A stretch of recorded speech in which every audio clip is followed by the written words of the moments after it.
नमस्कार दोस्तों, स्वागत अभिनंदन। आप देख रहे हैं देवभूमि उत्तराखंड से यूट्यूब चैनल मदन मोहन सती उत्तराखंड।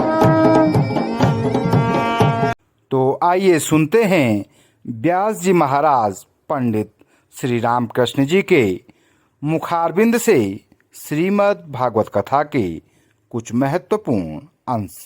सुर बोलते हैं। व्रत माने अपना ही उसमें घिराव, जिसने पूरा संसार को कब्जा कर रहा हो। दैत्य है सुर, सुर है तो ब्राह्मण। दैत्य का जैसा रावण है, ये ब्राह्मण है, राक्षसों का जैसा काम। तो वही ये वृतासुर कर रहा है।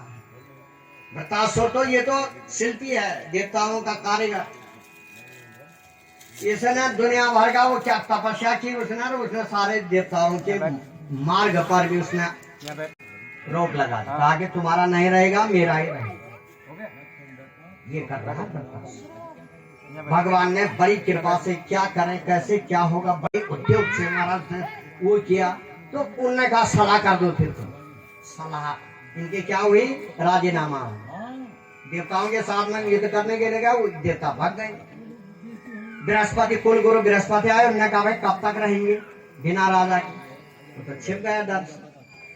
ऐसा करते हैं कि दत्त जो राक्षस है उसकी भी और इनकी भी सलाह कर देते। देखो राजीनामा हुआ, दोनों को फैसला हुआ। मीटिंग बैठी देवलोक में, उन्होंने कहा आज से ऐसा रहेगा, बड़ा राजा रहेगा कौन, वृतासुर। इंद्र महाराज जी छोटे रहेंगे, इसके सेवक।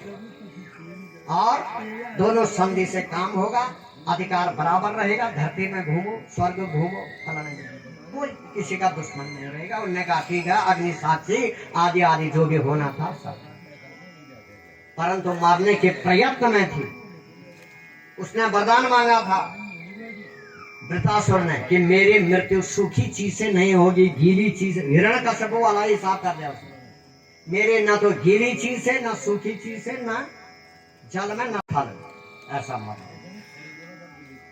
न दिन न रात। वो ठीक। अब इंद्र महाराज जी को क्या हो गया, बहुत वर्ष हो गया, कुछ तो संधि में ऐसे ही बीत गया। बाद में उन्होंने कहा कब तक रहे राक्षस के पीछे, इसका सेवक कब तक रहे, क्या करे। एक दिन कहाँ गए महाराज, समुद्र के किनारे चले गए। अब वहां गए तो वो समुद्र के किनारे वो लवण समुद्र, और वहां कर रहे वो खेल। उन्होंने कहा स्नान कर लो। उसके बाद एक एक में पानी फेंक रहा, जल क्रीड़ा ऐसा कर।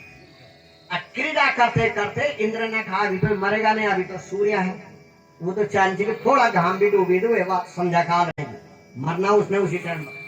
इंद्र महाराज जी बोले कोई बात नहीं, प्रकाश की व्यवस्था हो जाएगी। ऐसा करो भाई साहब, और करो, पानी फेंको। वो चांदी की ये टाइम पे ये तो मान लिया, अभी रोमोगने पर। इसने कहा भाई साहब और फेंको, बड़ा आनंद आ रहा है। देखो जल क्रीड़ा कर रहे हैं समुद्र के तट पर। जब देखा कि अंधेरा होने सायंकाल का समय आ गया, इसने कहा है कि सूखी चीज भी नहीं, गीली नहीं, धातु नहीं, फलाना नहीं, झाग था कहीं पर। और उस झाग को लिया उसने, सूखा था ऊपर ढेर, उसने उसको यूं बनाया गोला। माँ आदि शक्ति का स्मरण किया। देवी भागवत में बहुत लंबी कथा है ये वृतासुर वाली। माँ आदि शक्ति का स्मरण किया। या देवी सर्वभूतेषु शक्ति रूपेण संस्थिता, नमस्तस्यै नमस्तस्यै नमस्तस्यै।